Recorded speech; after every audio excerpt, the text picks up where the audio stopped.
Boy, it sure is nice to be out in these dark and scary woods, isn't it, Donald? I'm not usually a fan of camping, but you really delivered on the goods on this trip. What a location! Look at this place. Look at those wolves over there. Look at that fire crackling here. Listen to those crickets chirping. Perfect for our Halloween month episode of The Writ. And also happens to be our 13th episode that we're recording on your Friday. Really? A week after Friday the 13th. It is a week after the Friday the 13th, you're right. Funny how that works out, huh? Anyways, you have fun tendering the fire there, getting the s'mores ready to go, I guess, and I'm gonna go get back into my tent and play online games on my laptop here. You're out in these wondrous woods and you just want to play on your computer? Yep, pretty much. Why?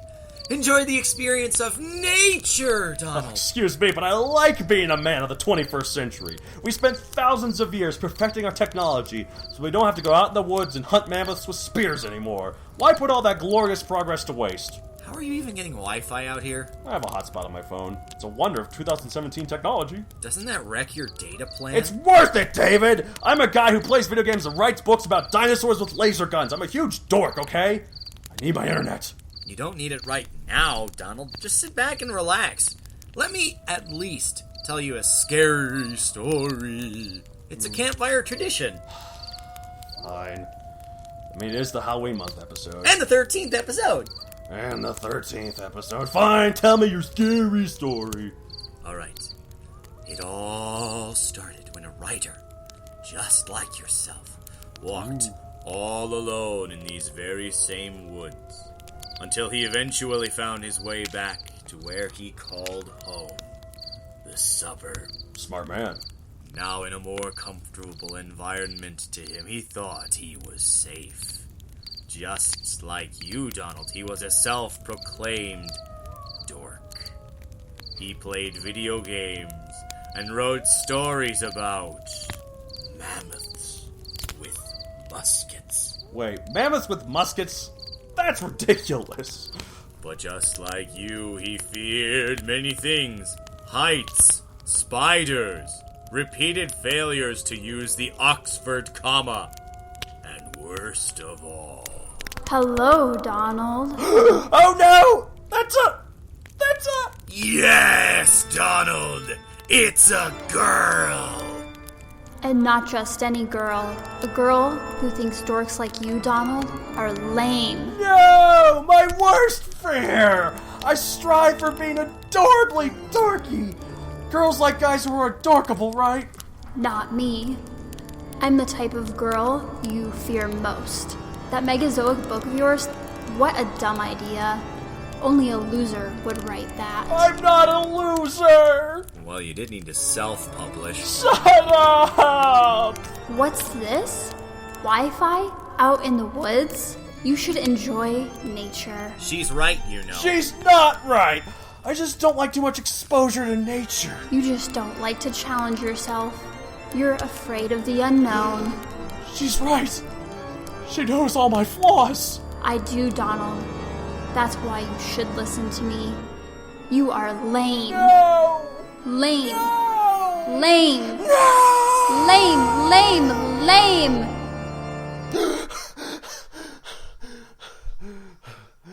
You alright there, Donald? I just had the worst dream. Such a horrible nightmare. Let me guess, your nightmare include a power outage? Or having no Wi-Fi in the woods? Thankfully, no. My woods Wi-Fi was quite functional, but the rest... Ugh. We have a podcast to record, right? Yeah, we're recording right now. Oh, okay. Let me, collect myself here. Okay, we're good. Welcome, fellow nerds, to another episode of The Writ, the show where... Lame!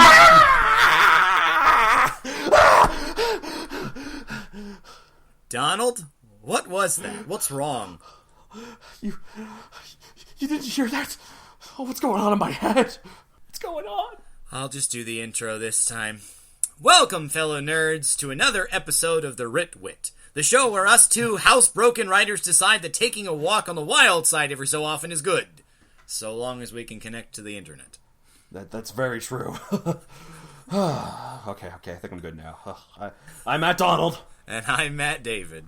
And I'm Christina Eilert. Oh, Oh, okay, she's gone now. Okay, and, here we are. Another great episode of the Writ, our 13th and Halloween month. Yeah, unfortunately, our Halloween month, we lack the inspiration to do a proper episode, so we're going to do something that we've been talking about for a while. But before we get to that... It's a little fitting in a little personal way. But well, in a personal way, I suppose. We'll explain more when it gets closer. But, well, I suppose they are horrifying, but that's a different story. Yeah, exactly. It's horrifying to us. So... anyways, we'll get to it. All right, so I guess we'll start with our usual segments. Absolutely. So what will we rip off from this month, this Halloween month? Yep, this Halloween. Ooh. You did the last two, so I'm going to do one, and we'll decide. I guess we'll flip a coin. Who does the next one, huh? Yeah, if it's you're going first, then you don't need to flip a coin, but go ahead. All right, fine. Well, okay, so, this is kind of a horror movie, in a way. I mean...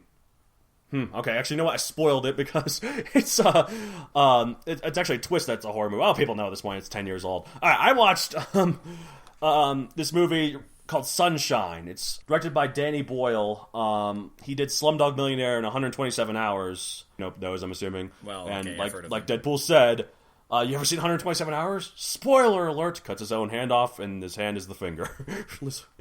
To Colossus, remember? Right. Scene. Great movie. I've never seen 127 Hours, but, I got my name for Oscars. So I'm assuming it's pretty good. Okay, so... But I was more talking about Deadpool there, too. Right. Anyways, so... some of my favorite YouTubers recommended this movie. I'm not to me personally, though, because they don't know me. I'm just a humble guy who has big dreams, trying to go to the big city, become a big writer. But you don't even have a YouTube channel. But then again, you still live in suburbia. I need to get a YouTube channel, but I have no idea what the hell I'd put on there other than, these episodes. Which wouldn't be a bad idea. Anyway. So Sunshine. So Danny Boyle, he's a really respected director. And one thing I kind of like about him, he's kind of wants to do different genres of film. He always kind of wants to do one movie per genre. This is his attempt at a sci-fi movie, so it wasn't really that successful. But it's technically, I mean, I liked it fine. I guess it's not my kind of movie. It's a bit kind of weird and existential and a little disturbing, but it's got a lot of good stuff. Like, it's got great visual effects. It's got great music. It's a surprisingly good character piece. And it's got post Batman Begins, pre Dark Knight. Is it Cillian Murphy or Cillian Murphy? The guy who's Scarecrow. I think it's Killian. It's weird because it's C-I, and usually that's... But it's I believe, Irish, and so... okay, fine. Cillian Murphy. You can pronounce his name however he bloody wants, that Irish folk. Anyway, and if we're wrong, we apologize, but moving on. Anyways, it's that guy. It's Scarecrow. And it's also got post-Human Torch, pre-Captain America Chris Evans, so... That's kind of cool. But there are two characters in it, and basically... So it's got all this cool stuff in it. However, the plot, in my opinion... is atrocious. Like, it's basically a B movie. Like, the sun is dying. It's like kind of like because of some inner black hole that somehow formed inside of it, which actually could happen, but it's incredibly unlikely. And like they have to go restart it with this device that has like, it's not like a nuclear bomb, but it's definitely nuclear power. It's silly. And then there's like these ships that go in these different ships, and they're called Icarus and Icarus 2 because... That's a wonderful name. Yeah, exactly. It's like, we're going to go on this iceberg ship again. We'll call it the Titanic 2, even though there's probably been one of those. I think there actually has been one of those already. We're going to go on this ship into space. We're going to call it Challenger 2. Yeah, right. That's... yeah, so... Or Apollo 14, because it's Apollo 13, too. There wasn't Apollo 14, though. It went all the way up to 17. All right, anyway, moving on. Apollo 13-2. It's like Final Fantasy 13-2. I don't even play Final Fantasy, and this is the second episode in a row I've mentioned it. But... It's a very, very important thing pop culturally, I have to say that. Alright, anyways, these ships go up there. First one goes up there, it doesn't respond back within 7 years, so they send another one. This is like their last attempt. If this mission fails, the sun completely dies and Earth's gone. Like, it's already getting pretty cold there. They go there, they find out that, like, there's this certain deck that you can do. Like, people have used it to, like, kind of look at the sun, and it kind of becomes like a drug, because they're, like, addicted to, like, looking at the sun. And, like, of course, it's filtered off, so there's a huge tent, because the sun is very bright. There's no way they could, yeah. Like, there's a huge tent that they can adjust there. Yeah, like sheet metal, Jesus. Right, exactly. So they don't have to look directly at someone. They found this one guy there. The last half of the movie becomes a slasher flick for no reason. It's just like a sudden plot swerve. This is the part that loses a lot of people. It's it's in a lot of lists of movies that, like, movies have a great first half but a terrible second half, or the other way around. It's such a divisive sort of thing. But, like, they find this guy who was on the first Icarus, and he goes nuts, and he's, like, killed the rest of his crew, and he's become, like, kind of a monster because he worships the sun. It's like the radiation has gotten him to a point that you don't really see him really well, and he's clearly got some bad effect on the sensors too because of it. And, like, he knows the sun's dying, but he's like, we don't deserve to stop it from dying, so he tries to kill everyone else. And it's really weird. It's really dumb. It's scary. I mean, in, like, how he looks, I guess, and, like, how he's like but it's just so unexpected. And again, the whole plot as a whole beyond that is also kind of dumb too. Like, again, it's really technically well done. It just needed a better plot. I don't know, in my opinion. But what I'm going to rip off from it, though, there's a lot of creative uses of certain things. Like, and this is, just think outside the box and, like, twisting certain tropes that might seem like this is the way you always should do it. And then, like, no, you can do it this way.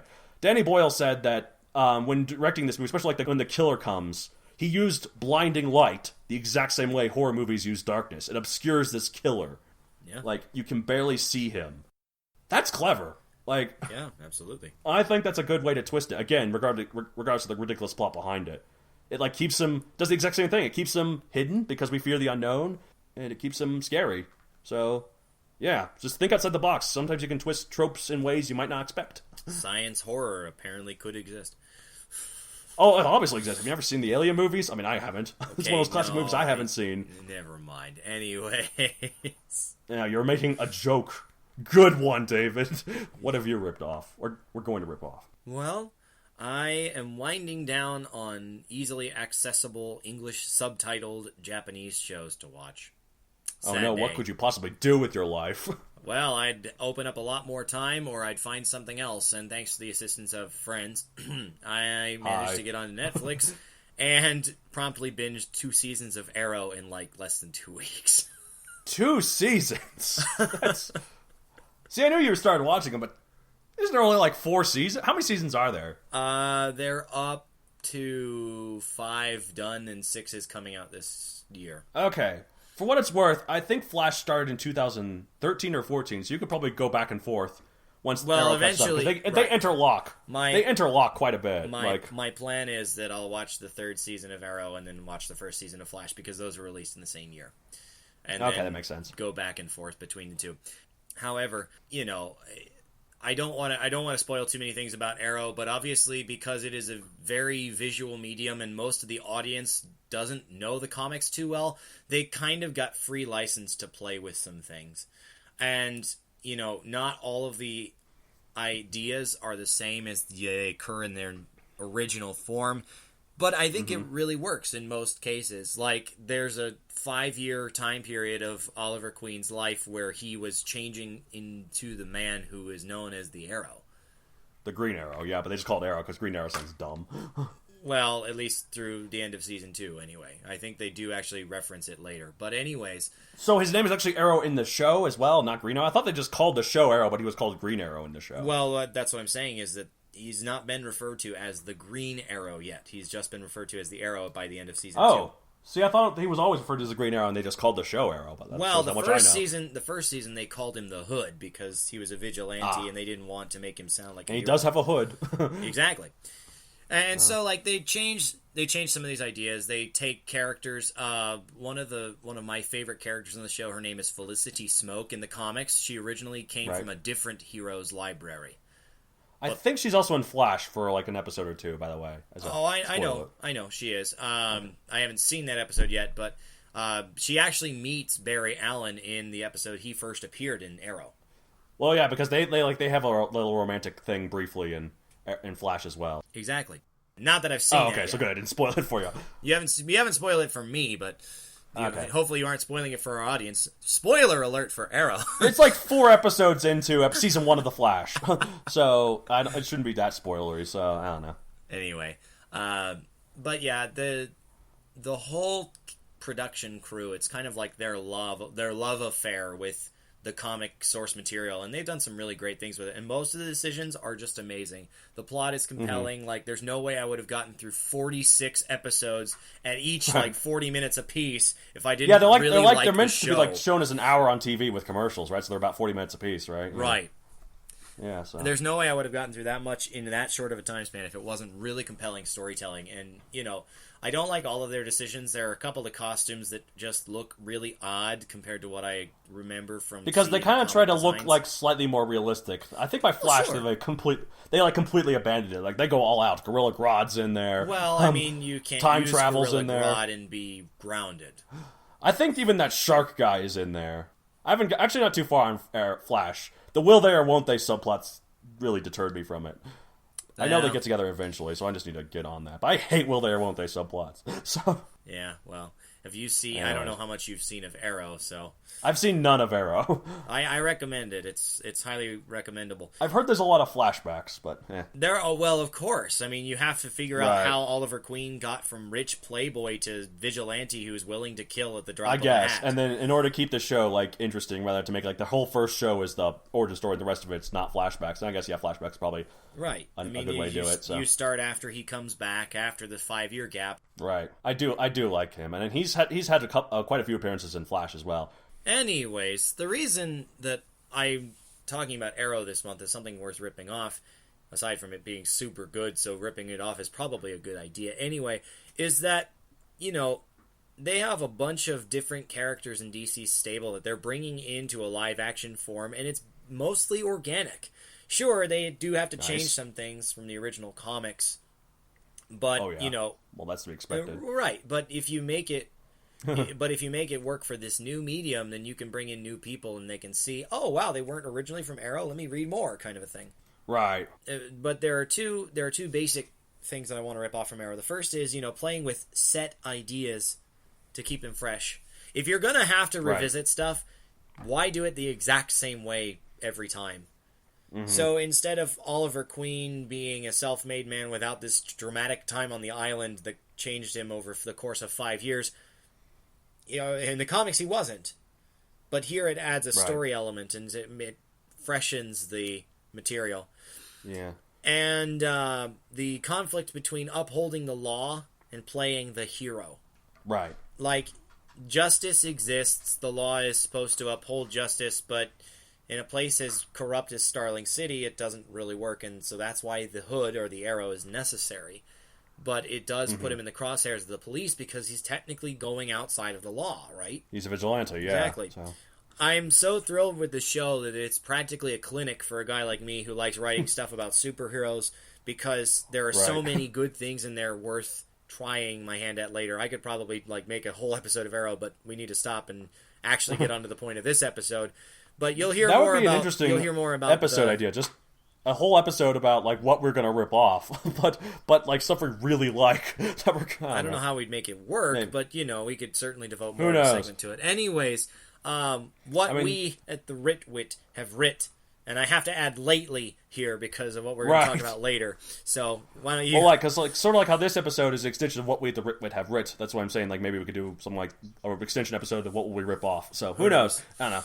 Maybe the ones that influence the most, but we'll discuss that out of podcast, I guess. Out of recording, but let's go.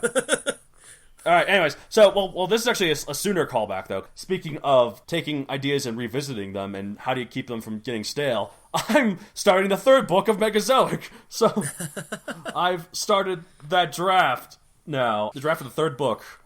So, second book is on the editing process. It should be out early next month. Early next year, Next month? Wow. Real fast. Yeah, so our next episode is going to be about your review, that's presumably positive, about Primeval Power. That joke fell flat. Anyways.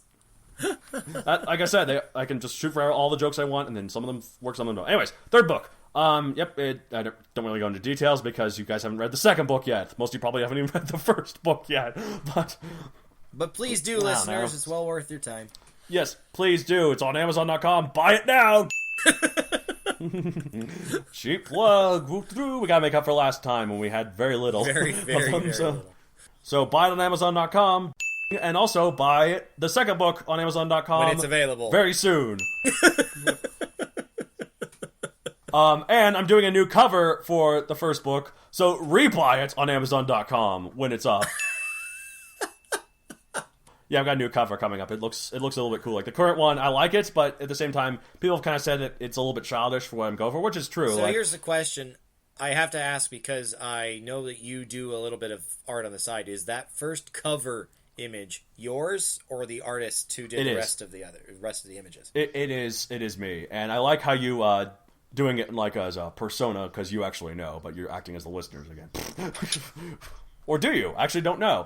Well, I couldn't remember. That's why I was checking. But, like, Oh, you actually did. Okay, cool. Yeah. Well, then ignore that last part. I'm not going to edit it out, though, because, again, unfiltered is the way I go, so... Oh, my God. No, speaking of unfiltered, yeah, no, I'm totally going to censor that anyways. It's time to blow Beat up! Deadlock's reference. Anyways, exactly. Oh, Ratchet and Clank. Oh, good stuff. Anyways, that would be in your big thing what you're going to rip off. You're going to talk all about Ratchet and Clank. Maybe. I don't know. Well, it might be. Or BIONICLE, or Power Rangers. Power Rangers. Be Super Sentai, but anyway. Alright, well, let's not get ahead of ourselves. Yeah. I was going to make a joke about the name of the next book, but you know what? You guys know it's going to be a joke, so... Yeah. Alright, we'll move on. Let's just move on, because you. So... Tell us how you really feel. Yeah. This, number one, uncensored. No, it's still going to be censored. Exactly. So, what have you writ lately? Alright, well, I have been continuing a couple of different projects that are, on the back burner as far as, like, I'm not the only author, and so it makes it hard when it's not in your hands to really do stuff with it, right?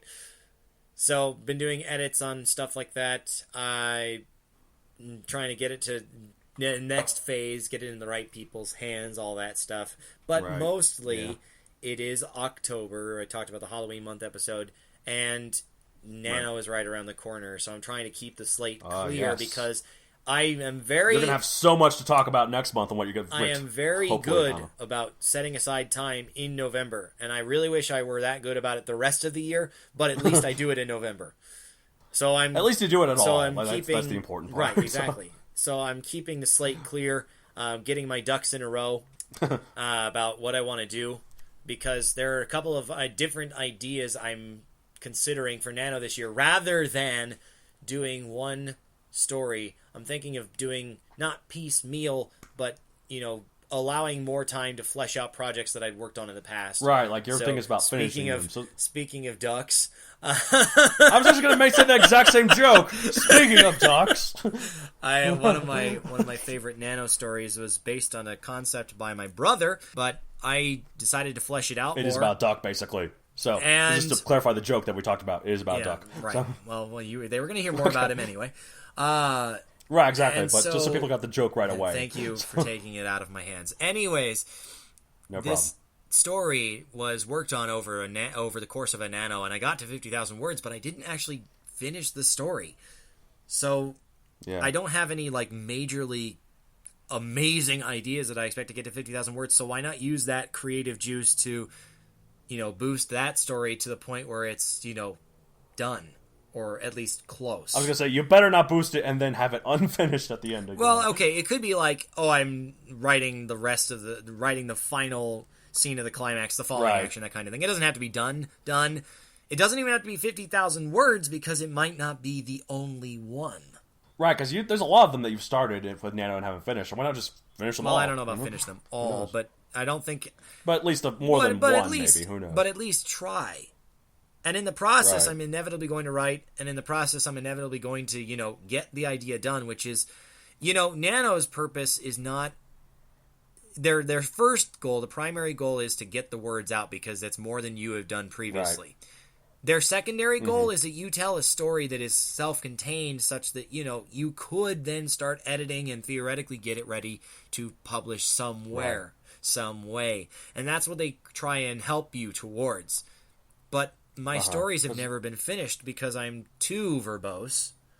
I use too many words. Exactly. You are pretty good at that. Your Facebook posts are quite amazing. So I get to 50,000 words. I'm nowhere near the end, but it's like, I managed the goal. Why do I need to keep writing as much as I did? Right, exactly. Well, you could spend, if you want to do multiple stories, you can just allot, I'm going to spend 10,000 hours on... 10,000 words on this That's one. That's more than the month of November, Matt.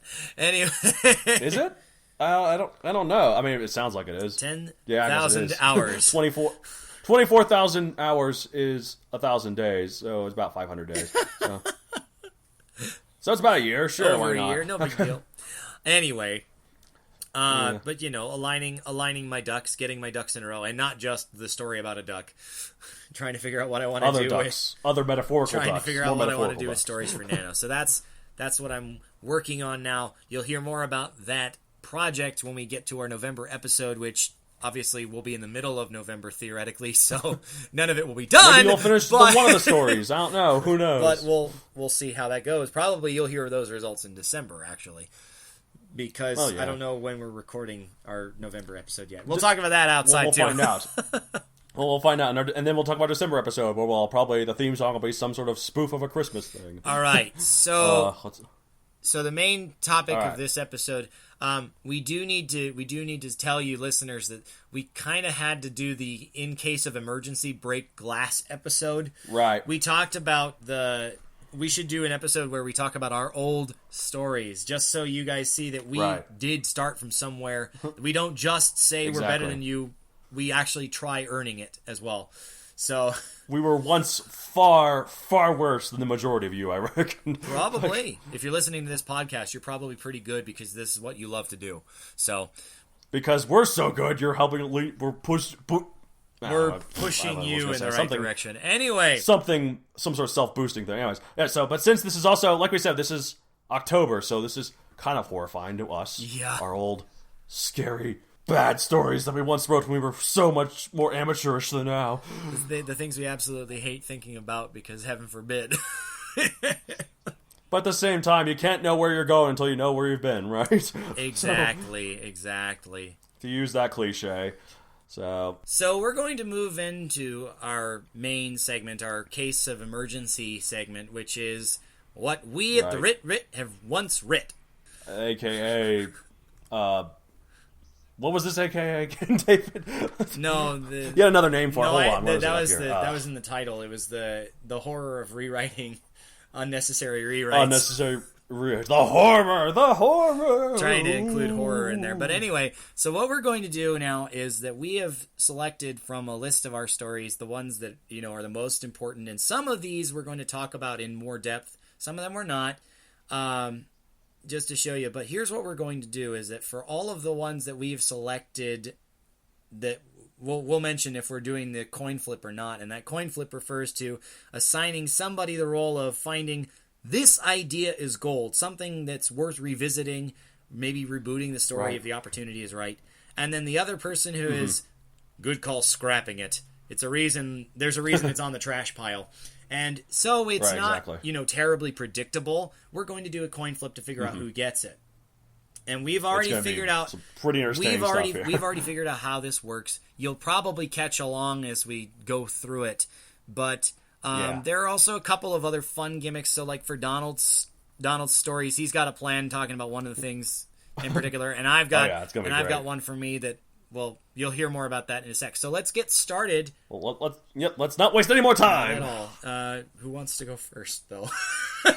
Okay, so we're gonna mention this. We're gonna do like sort of 5-minute-ish sort of things going back and forth, just because some of these we could go on for hours, so we probably should limit it. At the same time, though, some of these could go on really briefly, so we're gonna give each one of us like a couple minutes to like talk about the stories. So what, Rock? I guess I'll go first, okay, just because all I right, did. Go ahead. Just because I did, what we ripped. Yeah, you started the other segments. Ripped off first. Go for it. All right, so Megazoic, right? It's my book that's been published. And I think I mentioned this before. This story has been in my head for God knows how long. I seem to remember something about a Lego movie. That's exactly the very first version of it. When I was a little kid, I made this Lego movie about these. It was a ripoff of Monsters, Inc., where these dinosaurs would portal into the museums and act as dioramas. And come back, and that was their job. Somehow they did not see them breathe when they posed. I don't know. I mean, they're Legos, though, so I guess they can't breathe. They're all plastic. Right. So just stop them from moving. Don't do the stop motion on them. All right, but for whatever reason that I cannot fathom, this idea kept sticking over and over. Originally, the main character was a Dinosuchus, and his name was Suchus. But then later on, when I kept going, I decided to change the species, make him an actual dinosaur, because Dinosuchus is a big crocodile, right? I just had him as a big crocodile. Didn't you use a Lego crocodile for him? I did. He used one of the Lego crocodiles. That's why I had it. I didn't have enough dinosaur Legos then. But once I got one, I got a little bit better. But then I decided, this goes beyond the world of Lego. It does. So when I just sang a dinosaur, for whatever reason, again, I guess because I just read about this dinosaur in a cool book, and I thought that sounds cool, he became a sign raptor. Which I bet you pronounced Sin Raptor. Well, that's until I figured out exactly how it's pronounced. It is sign raptor. It means Chinese thief, and that's how they pronounce it. So, Sino. Because it's from China. Sino. Yep, exactly. Yep. Okay. So that just kept going. And a little bit later, I did decide to make up my own version of it as a story. It was about 40 pages.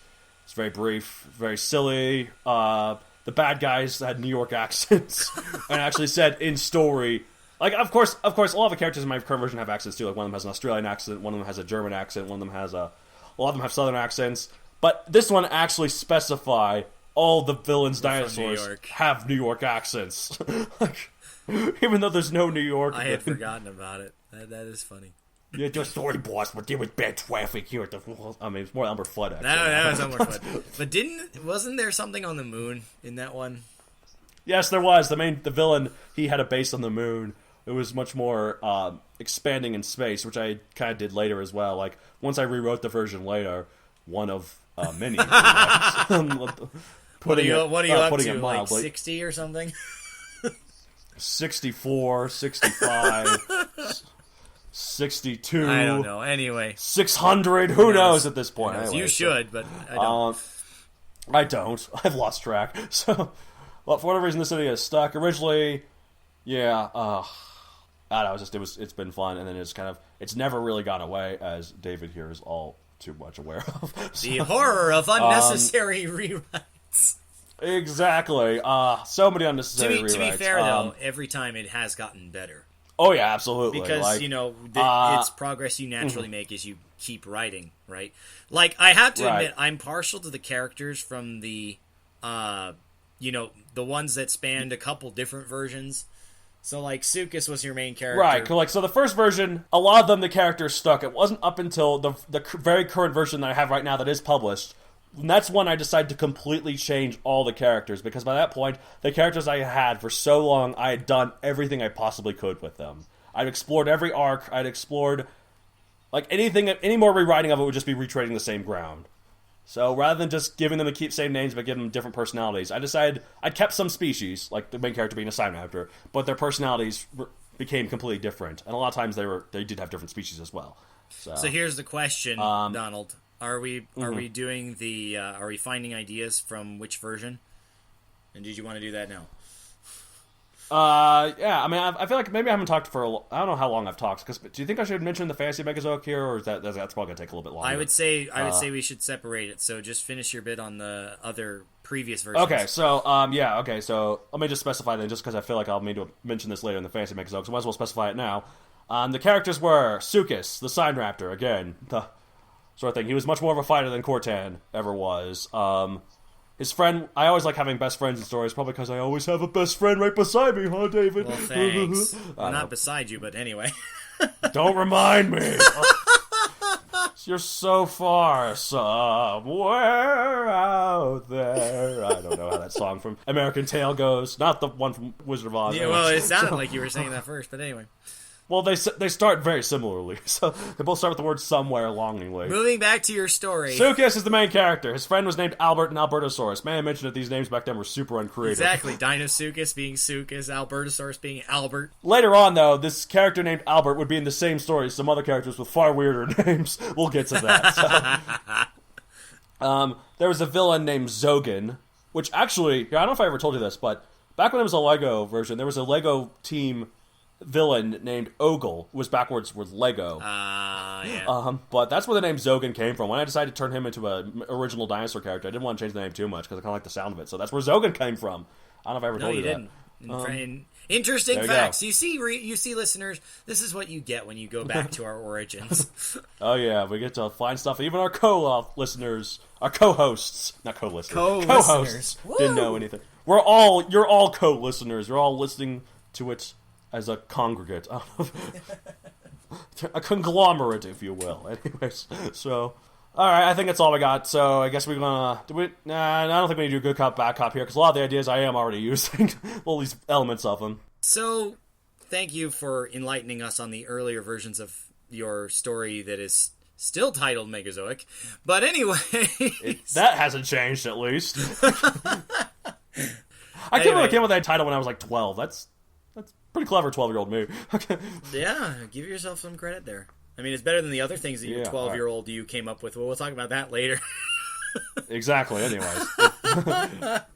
Well, listeners know I've had a lot of time being a fan of the show Power Rangers, and so coming up with my own characters, coming up with their own versions and stuff like that. So, I have a lot of them. I'm not going to talk about all of them. Most of them aren't even worth wasting the brain space on, which is why they're documents collecting dust on my hard drive. But Indeed. There are a few. But this is what this whole episode is about, though, isn't it? Yeah. Absolutely. But there are a couple things that I found particularly worth talking about to show, like my evolution and stuff like that. So the first couple that I want to talk about here. If you've ever played the game Age of Mythology, you know that there are 4 different civilizations. And I had this brilliant idea. It was a childhood favorite of ours back in the day. Exactly. Yeah, brilliant idea. Sorry, go on. I had this brilliant idea to use these 4 distinct civilizations as sources for Zords, and thus they'd all need different teams. And, it was kind of... I mean, it wasn't like a horrible idea, but it wasn't great. And it wasn't breaking terribly much ground. It's pretty cool, I think. Well, I mean, yeah, it's kind of neat, but it's kind of neat, but it never went anywhere. The first one that I came up with, we'll talk about later. But the next one I came up with, I had based on the Greek civilization, and I called it Olympus Force. Not a very clever name. Makes sense. But the elevator pitch is that these three guys, some of them are fascinated by mythology. And this island off the coast of California, which is literally named Coasteron. I remember that now. It's like a roller coaster. We're on a roller coaster. No, not coaster with an E. It's Costa with an on. But anyway, with an A. But anyway, anyways, so they're on this island Coasteron, and this villain comes in, and they take up the power of the Greek gods to defeat the enemy. And it wasn't terribly groundbreaking. There were 3 warriors that would be joined by a 4th, and the color scheme was very basic. But they had a lot of different Isn't 3 a little swords. small for a Power Rangers team? Don't they usually like 5 or 6? I mean, I don't really know. Well, okay, at the end they usually are, but starting with 3 is not altogether unheard of. I won't go into that because that's not the topic for today. But, and I did add 1 warrior because there were so many, like the 3 rangers already had so many Zords, and I'm like, well, I still got all these myth units I need to use, so how do I want to do that? Right, exactly, because Age of Mythology had all these different, the Minotaur, the Centaur, all the others. Exactly. Anyways, next elevator pitch. Exactly. So one of the characters from Olympus Force was actually more interested in Atlantean mythology, so I had the character in common. He changed colors and changed powers to a more Atlantean-based set, and that was called Ocean Ancients. So here's this veteran. So here's this veteran, and he takes two new folks with different colors under his wing, and a third. The third additional, so a total of again 4 joins them later. And this series was based on the idea that Atlantis is only one of 3 like undersea nations. So like Atlantis, Pacifica. And then one was based in the Indian Ocean, I believe, that I can't remember the name of. But but this was for this idea. I thought it was for another idea that I totally forgot to put in here because it wasn't really a story, more of a game I was doing called Underwater. Well, yes, but this was actually separate from Underwater. You reused Pacifica, okay? Yes, I reused. Well, I don't think we used Pacifica. That's okay. We recycle ideas constantly. We didn't use Pacifica and Atlantis and Underwater, did we? I think we not Atlantis. Yeah, we did. Coral, like the Coral faction. This makes no sense for our listeners, but I'm still gonna put it in. So the Coral faction, their city was Atlantis. The Polar faction, their city was called Pacifica, and then the Twilight faction, their city was called something else. But it wasn't. It was one of those 2. Yeah. Ithakar, maybe. I think it was Ithakar. Yeah. So. Or was that the name of the weapon fish that came from there? The weapon fish that came from there. Yeah, because there was a swordfish, which I thought was clever, and then you're like, oh, it's not clever. Let's keep like an Iceron fish. What the heck is an Iceron fish? I don't know. You came up with it. You tell me. Exactly. Anyways. None of this made any sense to our listeners, so get back to your Power Ranger stuff. Sorry! You interrupted me. That's But my anyways, fault. I'm the one who brought up underwater. Go on. Well, we should have talked about that anyway. Ocean Ancients, though, is the name of that one, and they had the really really annoying part about this is they had this device, and I called it the Ancient Flower, and that was their morphing device. However, Flower. Oh, the bad jokes I can come from. However, make sure that Ancient has a steady flow. Am I right? However, the worst part about it, and I did not think about this until later, is I was typing it out, and I looked at the word, and I accidentally tripped, and I said Ancient Flower. What? That's even worse. Oh my god. Gotta give him my flower. Oh, needless to say, that series never went very far. I wonder why. Well, I did actually get kind of far on. I did actually have a couple episodes of Olympus Force, and that was hopefully to set up the character who would, extend between the two. The color scheme in Ocean Ancients was a little bit different. It was blue, yellow, purple, and the fourth warrior was green, like a light green, which I really liked that color green, scheme. Yeah, I really liked that color scheme. That's a good color scheme. Seems like oceany, yeah. But nothing really came of it, and probably for Except good reason. Except for the flowing flower, right? The flowing flower ancient, yeah. Anyways, the final one was based on Norse mythology. So this writer ended up in Scandinavia doing research for a book and met two other people, and they found these devices that enabled them to tap into the power of the Norse gods. Yes. Which, my favorite gods. Which isn't necessarily bad, but the idea, the execution was awful. The title of it was like 12 or 13. The title of it, in trying to find something cool, I ended up finding something lame instead, and the title was Snowfall Defense. What the heck does that mean? I don't know. I don't know, but now that we know much more about Norse mythology, we could do something like Ragnarok Force or whatever. Well, that sounds a little too cheesy name for a title. It definitely Snowfall Defense doesn't. Okay. I'm not saying it's a good title, but it's maybe just Ragnarok Stoppers or something. I don't know. And not so Stoppers, but you understand, like something. The thing that was interesting about that one, Snowfall Defense had like three warriors, and they were basically like icy type colors. So there was a light blue and a white and a silver, I believe. I can't honestly remember at the moment. White and silver sounds very similar. They're too similar. Exactly. That was part of the problem. Maybe you should have made one of them like a dull brown, like a lighter brown. I don't know. It's not important because I'm hardly going to do it again gold. unless I reboot it. I'm hardly going to do it ever again unless I reboot it. But here's the thing.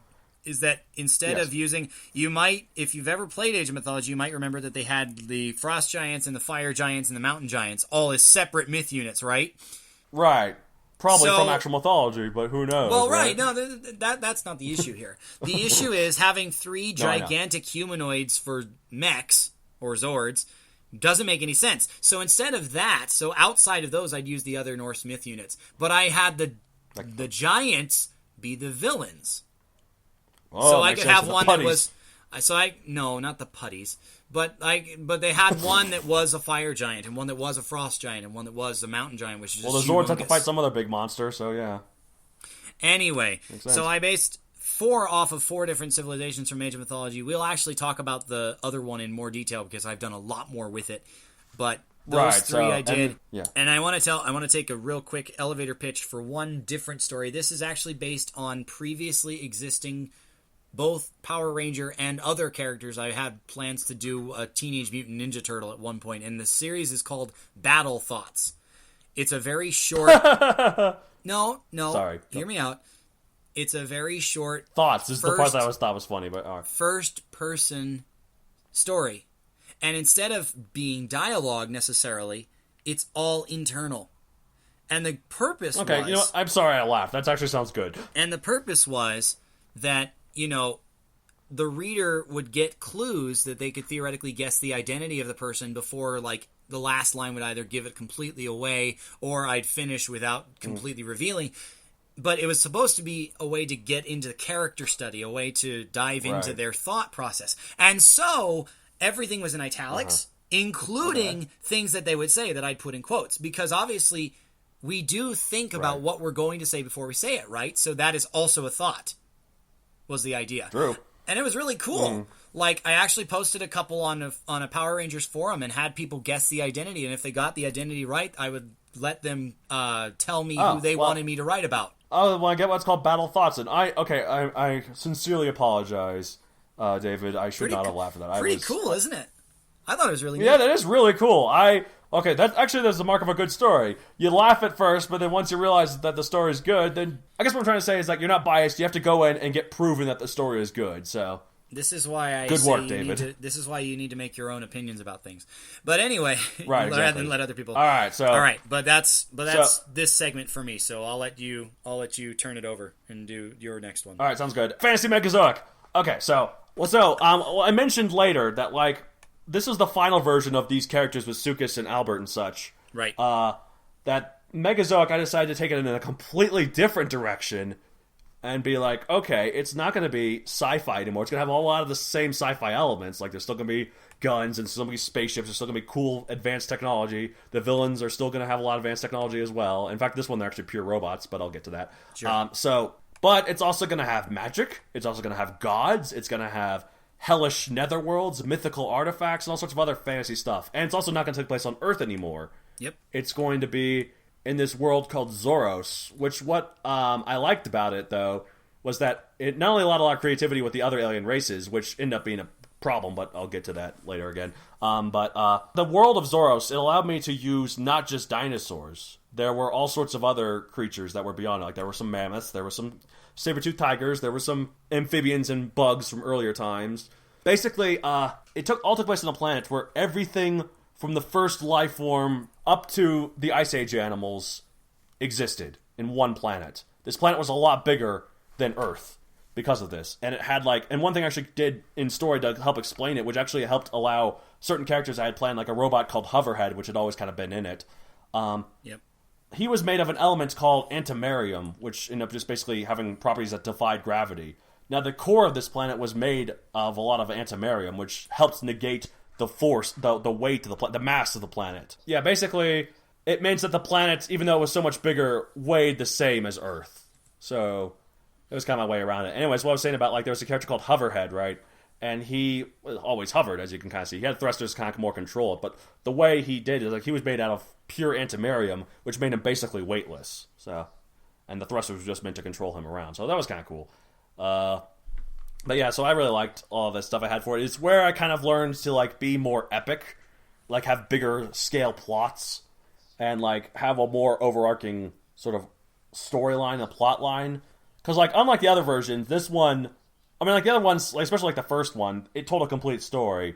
But, like, this is one where I told a complete story, but also finished it. Like, this is one I actually finished. This was a trilogy, and I actually finished it. As opposed to starting a sequel and then getting them stuck in whatever city it was that was not Carnatus. That's right. I remember. Okay, it was Marcox. Yep, something. I don't know.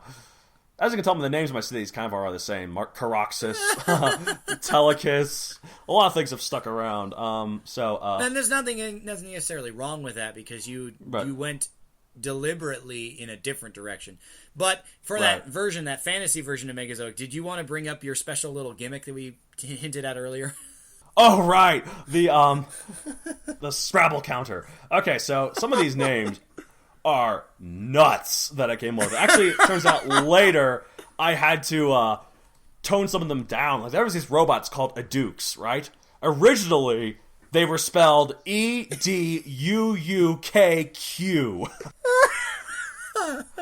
Which, on this Scrabble counter, is 20 points. Again, with no double word score, just 20 on its... for a double U and a Q? U is 1 point each. Oh, okay. Each U is 1 point because it's a vowel. Like, K is 5, and Q is 10, and D is 2. Oh, okay. So, well, most of it came from the random Q that didn't need to be there? Okay. Well, exactly. So once I renamed it, I just renamed it to an E, which is now 11. It chopped off almost half of it. So... One of the villains was named Xeno, which is spelled Xzeno. Xzeno. It's like, okay, there's Xeno like xenophobic, or there's Xeno like that same way but with a Z. Why not combine them and make them silent, each other silent? So it's pronounced the exact same way, but it's fancier looking. So this is also 21 points. How about Hoverhead Species? Okay, so originally it was ZOKCR. I don't even remember that. I remember the double KO, but yeah, exactly. That was my way of making it more pronounceable. So ZOKCER is 20 points. The re-edited version is 23. Zocker. ZOKK. Oh, the extra K adds a lot to it. A C is only 2 or something, or 3. Hold on. Yes. A C is 3 points. Okay, so okay. There was a race called the Yuge. They were like magical floating four-armed dinosaur things. So that was spelled YUUJ, which alone on its own is... The planet was that plus IAA, right? Right, that was the name of their planet. Yeah, not just IA. That'd be too convenient. No, I had to add an extra A. Their planet was called... Okay. So their world was called... Yeah, so I think it was also 2 J's, if I'm not mistaken. That's... YUUJJIAA, which is 25 poins. And now add that on a triple word score. Wow, you're cooking. Yeah, this is all just base. Like, okay. The Slur, right? That was the main faction. XLUR, which is 11 points. Not terrible, but, for 4 letters, that's still pretty impressive. Their planet, though, was called Xenozluria, which, hold on. 26 points. Was it X? Was it also X and Z or just Z? I can't remember. It was the first. There was both one of each. There was one Z and one X. Xeno was Z. So and Z and X Luria was X. Now I'll admit, there's one idea that I did really like from this planet. Since they were robots, they had a planet. Their planet didn't need to be in the sun. It was once a planet, but they strapped a bunch of thrusters on it, and then they moved it around, and it could warp, and also it could have cannons on it, so it could blow apart planets. Not so much like the Death Star, where one laser gun and boom. It's more like it blew chunks off of it repeatedly, So that was kind of cool. Okay, so the villain, one of the big villains' name was Azoa, which actually isn't worth that much because it's all one-letter words except for that random Z in the middle. Right. One point letters, I mean. Right. So she's only 14. Hold on, I'm trying to find anyone else here. I'm gonna add out like a bunch of stuff. Okay. There was a planet called Aja Zarak. Aja Zarak. Yeah. By the way, that Zarak was with an X because... Yeah. So, and that J is worth 8 points, so this is 26 points.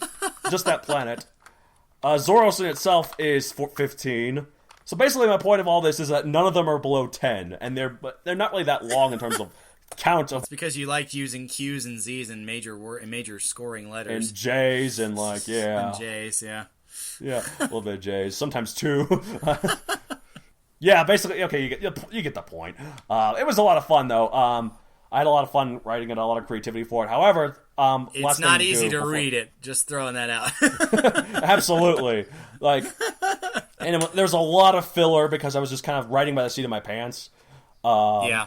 And the third book, though, was actually pretty interconnected because it was more like wrapping up a lot of the points that I brought up before. I mean, there's a lot of new stuff as well, but it did a much better job. Sure. And it could just be my evolution as a writer as well. So basically, I decided to stop it there, though, because I decided to not follow this one because having it in a fantasy world, while it did add the creativity, allowed me to be more creative, it completely negated why they're dinosaurs in the first place. Which I've always asked about this story. Right. If I was to stick to this version and someone asks, why are they dinosaurs? My only answer would be, I like dinosaurs. They're cool, okay? Leave me alone. So get all defensive about it. Oh, yeah. Also, the sequels weren't Megazoic subtitle like I'm doing now. Oh, God. It was Megazoic, and then Gigazoic, and then Terrazoic. Which, again, kind of, negates the whole point of what I'm spoofing. Megazoic, the pun Megazoic comes from the fact that it's Mesozoic.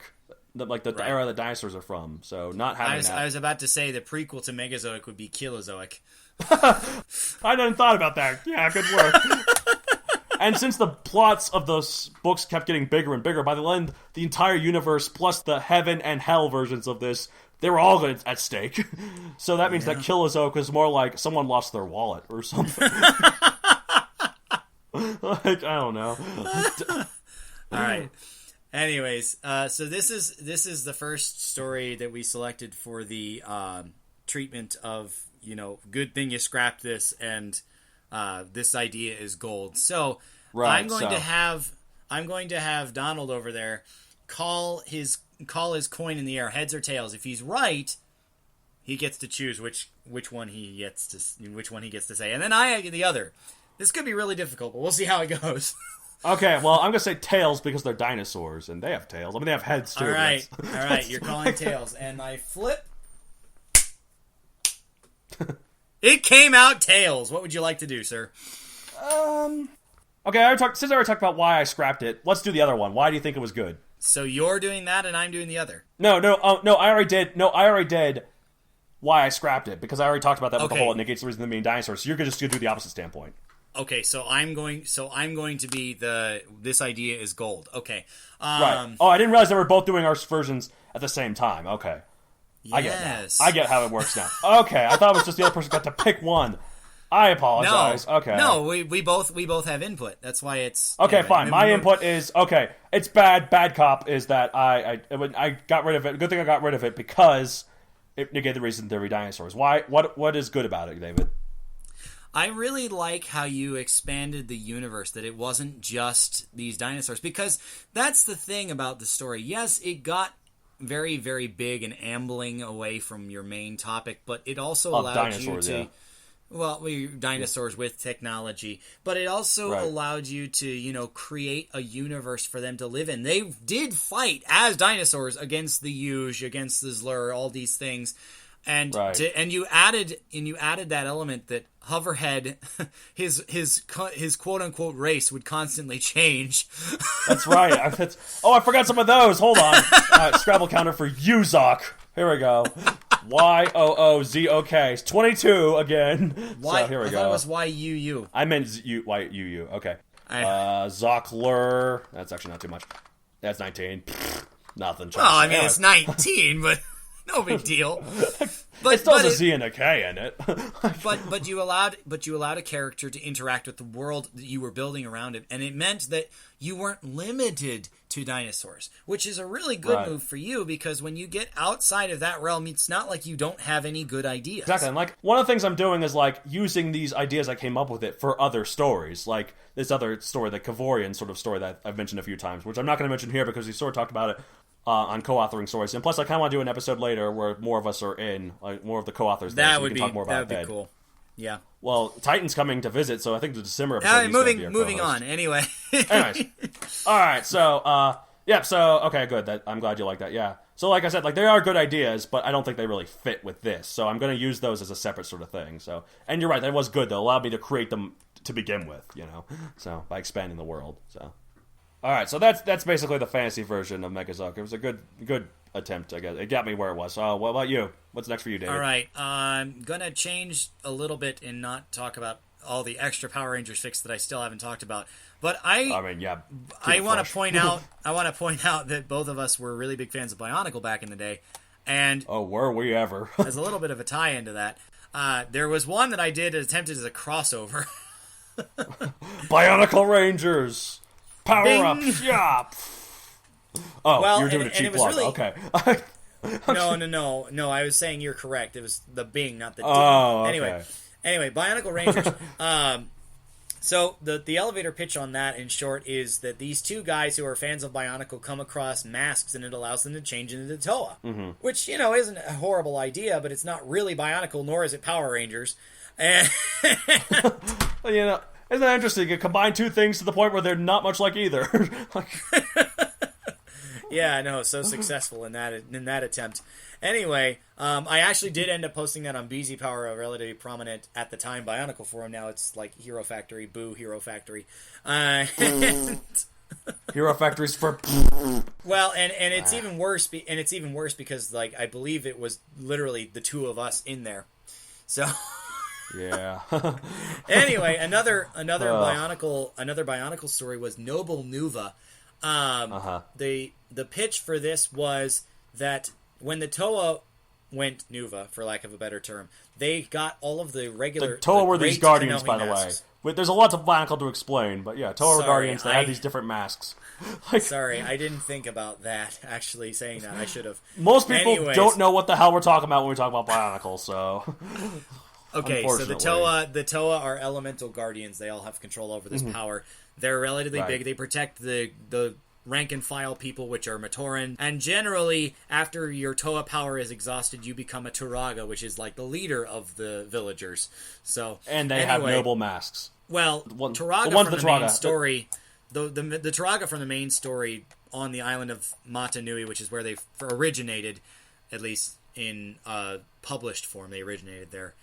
The Turaga had the noble Kanohi masks, and the Toa had the great Kanohi masks. And I think every mask has the capability to be noble, so that's the thing that, Like, that just means it has slightly less power, so, I don't know. I interpreted it more as they all have the potential to be great, and the Toa use the great masks. But anyway... Right, that's what I'm saying, when they become Turaga, it's noble, when they were the Toa Olda, for lack of a better term, they found Mata, the noble... The Toa, maybe it is the Toa Mata, but anyway... I think the first term is Toa Mata, yeah. They found these masks, both the great masks that they shared and had different abilities, and the noble ones for different abilities as well. And so I said, well, why didn't they do that when they became Toa Nuva? Yeah, I don't think they really switched masks too much when they became Nuva at all. I think it kind of just stuck to their own masks. Well, they did find the Nuva ones, though, I believe. I think they might have, They found the great masks. So, like, Tahu is the Toa of Fire, and he had the mask of shielding. But I think he also found the other masks, like the mask of water breathing and stuff like that. Well, I thought, well, why not extend that to the noble masks that have different effects, and they'd be just as helpful. And it was and also the Nuva masks. What they do is they make sure that whatever ability the mask has, it shares it to other people in their vicinity.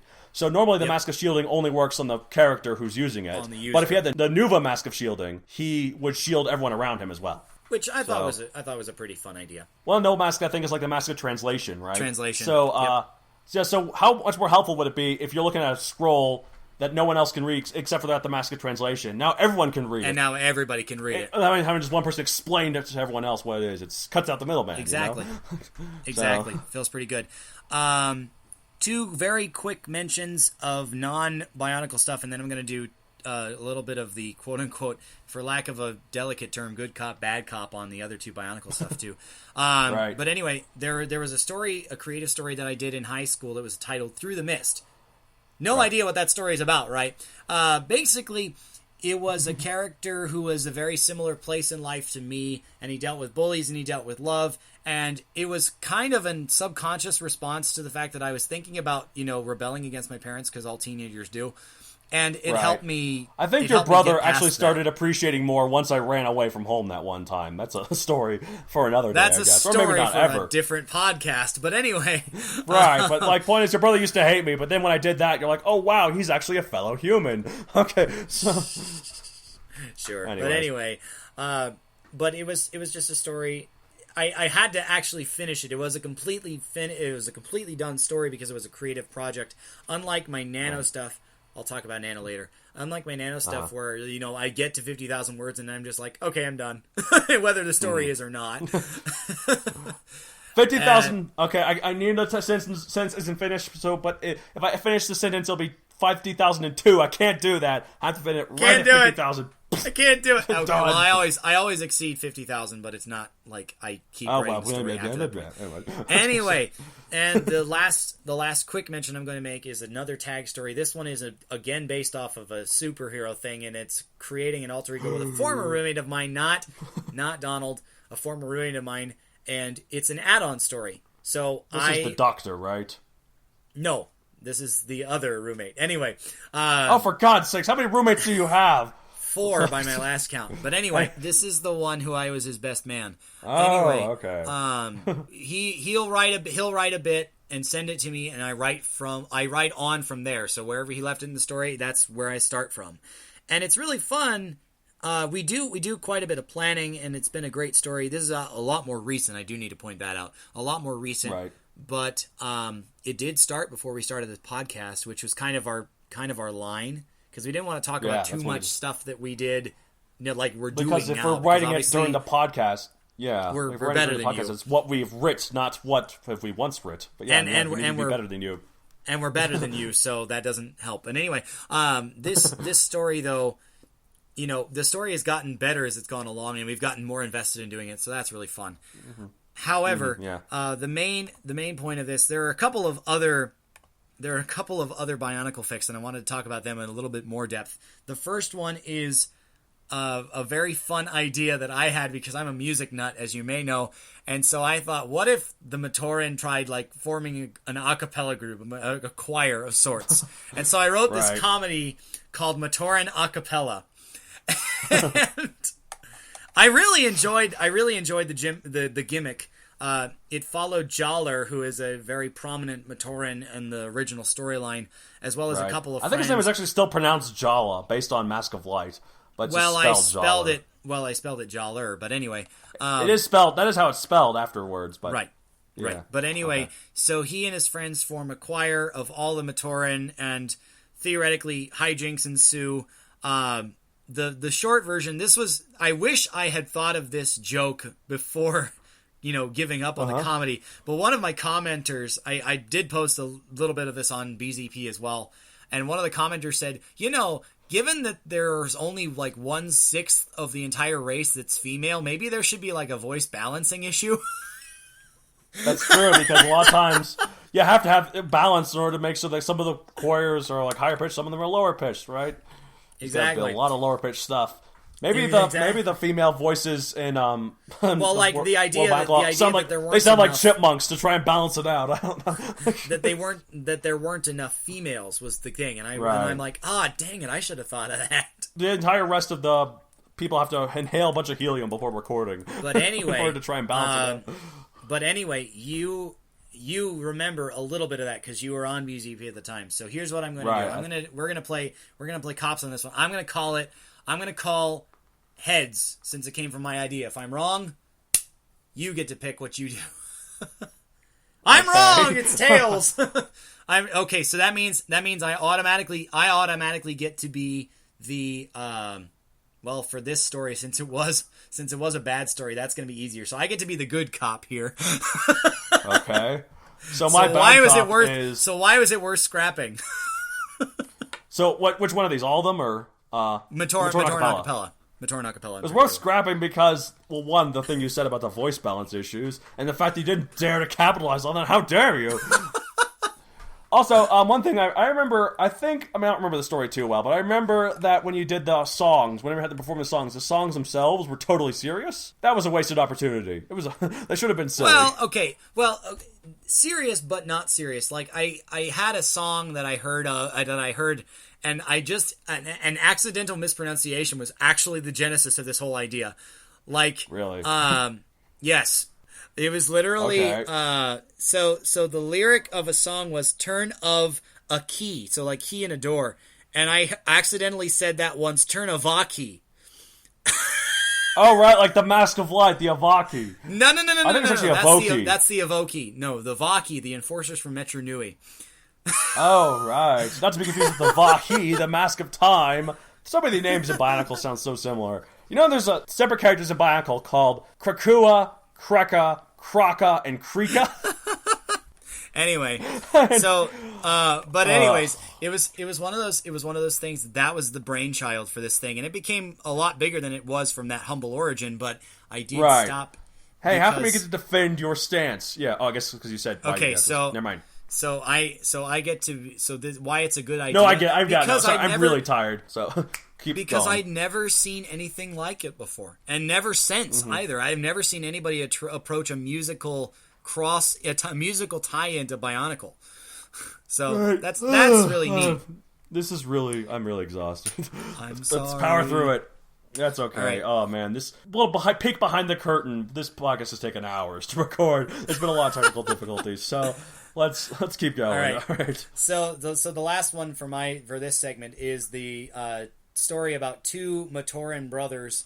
One of them goes away and he becomes a very, very different person, and their names were Naskama and Motahu.